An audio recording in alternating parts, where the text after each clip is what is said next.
সরকার ভয়ে খালেদা জিয়াকে রাজনীতি করতে দিচ্ছেন না বললেন খসরু। খালেদা জিয়ার শারীরিক অবস্থা নিয়ে যা জানালো বিএনপি। ১৪৫ দিন পর নয়াপল্টনের রিজভী, খালেদার মুক্তি দাবি। এবার শাকিব খানের বিরুদ্ধে শত কোটি টাকার মানহানি মামলা রহমতুল্লাহর। সাকিবের সঙ্গে কথা বললেই থাপ্পড় খেতেন অপু। পুত্র রাজ্যের জন্য পরিমণির বিশেষ উপহার। এবার দেখুন বিস্তারিত। সরকার ভয়ে খালেদা জিয়াকে রাজনীতি করতে দিচ্ছে না বললেন খসরু।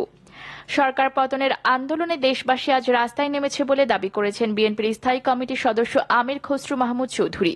তিনি আরও দাবি করেন, খালেদা জিয়াকে রাজনৈতিক কর্মকাণ্ড থেকে বাইরে রেখে অবৈধভাবে ক্ষমতা দখলের যে প্রক্রিয়া তা সফলভাবে করতে তাকে চিকিৎসার জন্য বিদেশে যেতে দেওয়া হচ্ছে না। সরকার ভয়ে খালেদা জিয়াকে রাজনীতিতে সম্পৃক্ত হতে দিচ্ছে না। রোববার দুপুরে গুলশানে বিএনপি চেয়ারপারসনের রাজনৈতিক কার্যালয়ে বাম গণতান্ত্রিক ঐক্যের সঙ্গে বৈঠক শেষে এসব কথা বলেন তিনি। আমির খসরু মাহমুদ চৌধুরী বলেন, চলমান আন্দোলন সফল জায়গায় নিয়ে যাওয়ার জন্য আজ আমাদের আলোচনা হয়েছে। আন্দোলন সফলভাবে সামনের দিকে নিয়ে যাওয়ার জন্য সমন্বয়ের মাধ্যমে আমরা কিভাবে কাজ করব এবং কর্মসূচির বিষয়ে আলোচনা করেছি। আমরা ঐক্যমতে পৌঁছেছি, এই ফ্যাসিস্ট সরকার পতন না হওয়া পর্যন্ত কেউ ঘরে ফিরে যাবে না। আমরা ঐক্যবদ্ধভাবে জাতিকে সামনে নিয়ে এই আন্দোলন সফল করব। সব বিরোধী রাজনৈতিক দলের অবস্থান পরিষ্কার হয়ে গেছে। তিনি বলেন, বাংলাদেশের সমস্যা আজ একটাই, জনগণের ভোটাধিকার কেড়ে নেওয়া। জনগণের গণতান্ত্রিক, রাজনৈতিক, সাংবিধানিক, আইনের শাসন, বাক স্বাধীনতা, গণমাধ্যমের স্বাধীনতা, জীবনের নিরাপত্তা, চরম দুর্নীতি, লুটপাট সবকিছুর মূল জায়গায়। সেটা হচ্ছে জনগণের বাইরে রেখে জোর করে তাদের ভোটাধিকার কেড়ে নিয়ে ক্ষমতা দখল।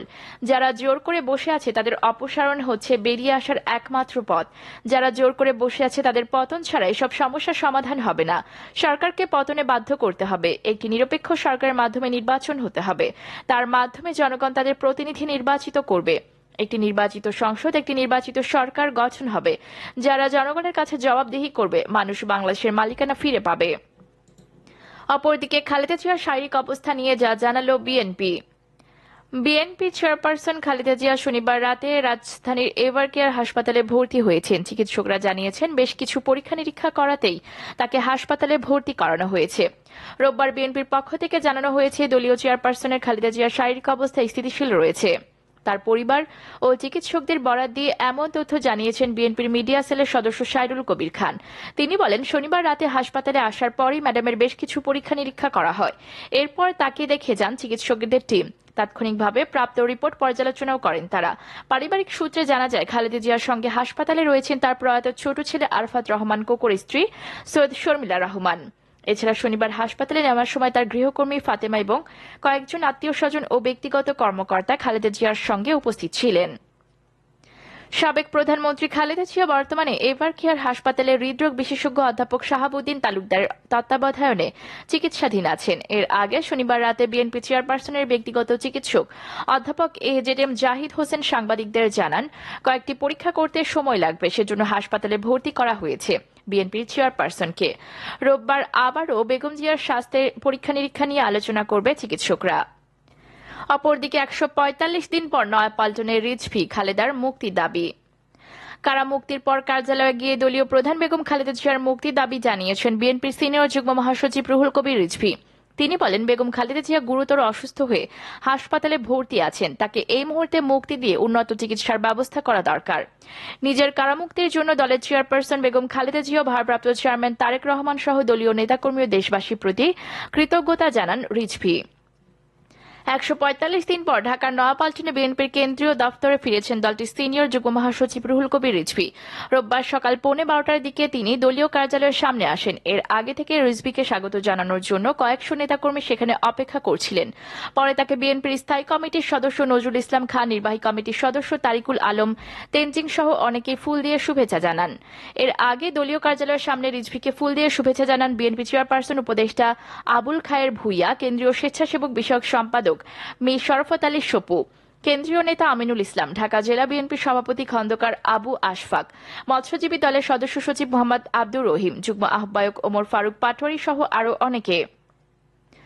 গত বছর ৭ ডিসেম্বর বিএনপির কেন্দ্রীয় কার্যালয় থেকে রিজভী সহ ৪ শতাধিক নেতাকর্মীকে গ্রেফতার করেছিল পুলিশ। অপরদিকে এবার সাকিব খানের বিরুদ্ধে শত কোটি টাকার মানহানি মামলা রহমতুল্লাহর।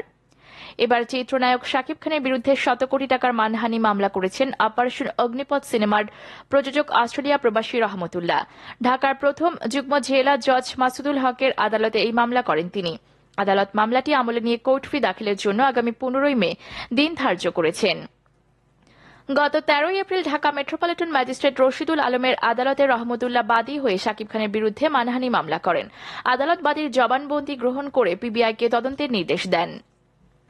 এর আগে গণমাধ্যমের কাছে রহমতুল্লাহকে বাটপার, প্রতারক ও আপত্তিকর মন্তব্য করায় শাকিব খানকে লিগ্যাল নোটিশ পাঠান রহমতুল্লাহর আইনজীবী। গত 18 মার্চ রাতে প্রযোজক রহমতুল্লাহর বিরুদ্ধে মানহানি মামলা করেন গুলশান থানায় যান শাকিব খান।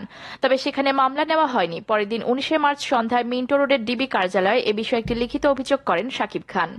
পরে চাঁদা দাবির অভিযোগ এনে প্রযোজক রহমতুল্লাহর বিরুদ্ধে গত 23 মার্চ ঢাকার মেট্রোপলিটন ম্যাজিস্ট্রেট আরাফাতুল রাকিবের আদালতে মামলা করেন।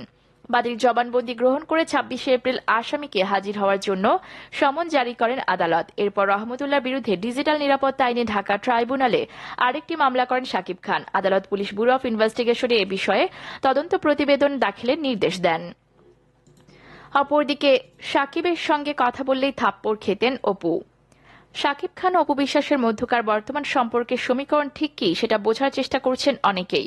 বৈবাহিক সম্পর্কের তিক্ততা চূড়ান্তে পৌঁছালে ছাড়াছাড়ি ঘটে প্রাক্তন এই জুটির। তবে ছেলে আবরাম খান জয়ের সুবাদে মাঝে মধ্যে দুজনের সাক্ষাৎ ও টুকটাক কথাবার্তা হয় বলেও একাধিকবার জানিয়েছেন তারা। বর্তমানে তাদের সম্পর্ক যেমনই হোক না কেন, অতীতে এই জুটির সম্পর্কের গভীরতা ছিল ব্যাপক। মধুর কথাবার্তা শেষে মন দেওয়া নেওয়া সবটাই ঘটেছে নিরালায়। বিষয়টা হয়তো নজরে এসেছিল নায়িকার মায়ের, তাই তো মেয়েকে শাসাতেন, কথা বলতে বারণ করতেন, প্রয়োজনে হাতও তুলতেন। পুরনো স্মৃতি হাতরে এক সাক্ষাৎকারে অপু বলেন, মা এক সময় সাকিবের সঙ্গে কথা বলতে দিত না, সেটাও সবসময় মা বসে থাকতো। সাকিবের সঙ্গে অতিরিক্ত কথা বললে আমাকে থাপ্পড় মেরেছে মা। নায়কের সঙ্গে সম্পর্ক তিনি যে মোটেও ভালো চোখে দেখেননি সে কথাই জানান অপু। শুধু তাই নয়, সাকিবকে হুমকিও দিয়েছিলেন নায়িকার মা। অপুর কথায়, সাকিবকে মা বলেছিল, তোমাদের দুজনের পছন্দ হলে বিয়ে করো, তারপর ঘুরো। আমি ভালোবেসে আদর করে কষ্ট করে মেয়ে বড় করেছি, তোমাদের দুজনের মত থাকলে আমাদের সমস্যা নেই। এরপর দুজনে হুট করে বিয়ে করলেও পরে নিজের ভুল বুঝতে পারেন অপু। তাই তো দর্শকদের একই ভুল করতে বারণ করলেন নায়িকা। তার ভাষ্য, বিয়ে করার আগে চিন্তা করবেন, আমার মতো হুটহাট সিদ্ধান্ত নিয়ে কেউ বোকামি করবেন না। অপরদিকে পুত্র রাজ্যর জন্য পরিমণির বিশেষ উপহার। পেশাদারিত্বের সীমানা পেরিয়ে কখনো কখনো কাজ হয়ে ওঠে ব্যক্তিজীবনের অংশ, আবেগ অনুভূতির অবিচ্ছেদ্য অধ্যায়। চিত্রনায়িকা পরিমণির ক্ষেত্রে এমনটা ঘটেছে মা সিনেমায়। অরণ্য আনোয়ার নির্মিত এই ছবিতে তিনি মায়ের ভূমিকা অভিনয় করেছেন, আর ছবিটির শুটিংয়ের সময় বাস্তবেও ছিলেন অন্তঃসত্ত্বা।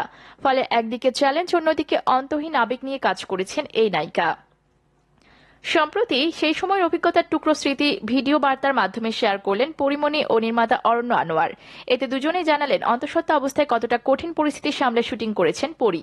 যখন পানি খেলেও তার বমি আসে, তখন তাকে বুভুক্ষুর মতো খাওয়ার দৃশ্যে কাজ করতে হয়েছিল।